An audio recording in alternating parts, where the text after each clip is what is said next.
कृष्ण दोस्तों, आज मैं आप सभी को गोवर्धन पूजा के बारे में बताने वाला हूँ। वैसे हम सबको इस बारे कहानी के बारे में पता है, फिर भी एक बार आप जरूर सुनिए।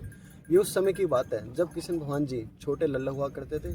उन्होंने एक दिन देखा कि उनकी माता इंद्र भगवान की पूजा कर रहे हैं। तो उन्होंने छोटे बच्चे की तरह अपनी माता से प्रश्न पूछा, माता आप इंद्र भगवान की पूजा क्यों कर रहे हो? तो माता ने बड़े मुस्कुराते हुए बोली, लल्ला, इंद्र भगवान हमें वर्षा देते हैं जिससे हमारे खेत अच्छे होते हैं, फसल अच्छी होती है, इसलिए हम उनकी पूजा करते हैं। किशोर भगवान ने फिर उनसे एक सवाल पूछा, तो माता हम गोवर्धन पर्वत की पूजा क्यों नहीं करते हैं? तो माता ने हैरानी से उनसे पूछा, लल्ला तुम ऐसा क्यों कह रहे हो?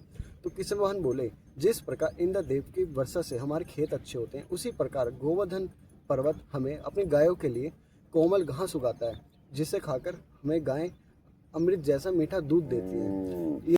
ये बात सुनकर ब्रिजवासी और माता गोवर्धन जी की पूजा करने लगे। ये सब देख के इंद्र भगवान बहुत क्रोधित हो गए और उन्होंने मूसलाधार बारिश करनी शुरू कर दी।